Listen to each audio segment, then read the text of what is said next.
नमस्कार मित्रांनो, आजच्या व्हिडिओमध्ये आपण पाहणार आहोत नवीन आधार ॲप वापरून आधार कार्डमध्ये ईमेल आयडी कसा ॲड किंवा अपडेट करायचा। आता यासाठी आधार सेंटरला जाण्याची गरज नाही, संपूर्ण प्रक्रिया मोबाईलवरून करता येते। चला तर ही प्रोसेस स्टेप बाय स्टेप दाखवणार आहे, व्हिडिओ शेवटपर्यंत पहा। आधार ॲप इन्स्टॉल करायचा आहे। ॲप ओपन केल्यावर पाहू शकता आपल्याला काही परमिशन द्यायचे आहेत। खाली कंटिन्यूवर क्लिक करायचं। पुढे पाहू शकता इथे अलाउवर क्लिक करून बिगिन जर्नीवर क्लिक करायचं। पुढे कंटिन्यू टू रजिस्टरवर क्लिक करायचं।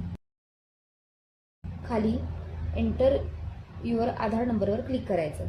इथे आधार नंबर टाकायचा। खाली कन्फर्म आधार नंबरवर क्लिक करायचं।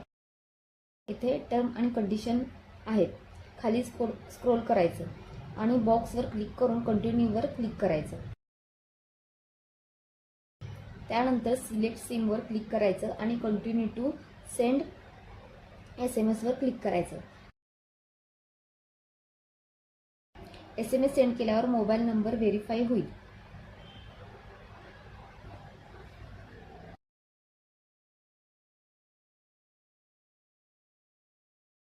कंटिन्यूवर क्लिक करायचं।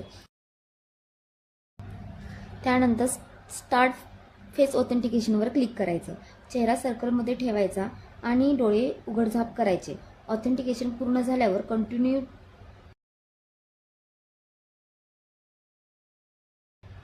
क्लिक करायचं।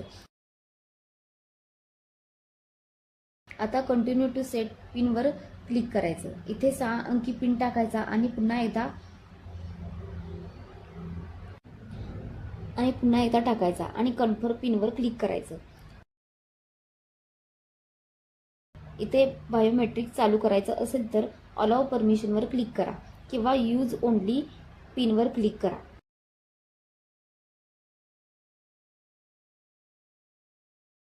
इथे आल्यावर खाली पाहू शकता सर्व्हिसेसवर क्लिक करायचं।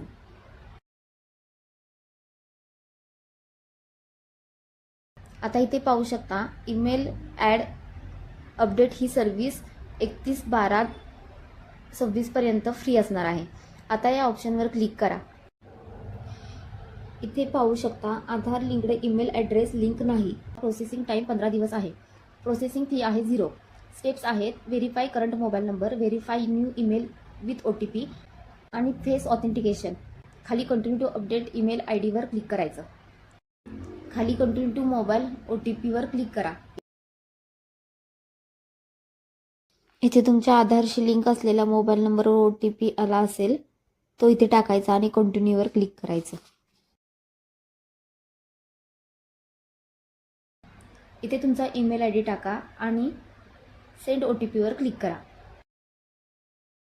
क्लिक केल्यावर तुमच्या ईमेल आयडीवर OTP आला असेल तो इथे टाकायचा आणि व्हेरीफाय ईमेल OTP वर क्लिक करायचं। त्यानंतर कंटिन्यू टू फेस ऑथेंटिकेशन वर क्लिक करायचं। इथे फेस ऑथेंटिकेशन वर क्लिक करायचं। चेहरा सर्कलमध्ये ठेवायचा, डोळे ब्लिंक करायचे।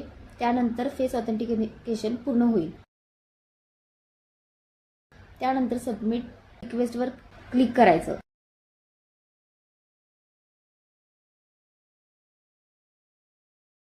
इथे पाहू शकता रिक्वेस्ट सक्सेसफुली सबमिट झाली आहे।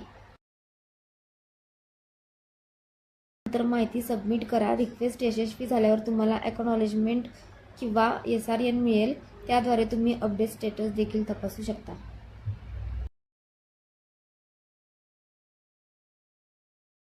हा व्हिडिओ उपयुक्त वाटला असेल तर लाईक, शेअर करा आणि अशाच टेक अपडेट्ससाठी चॅनलला सबस्क्राईब करायला विसरू नका।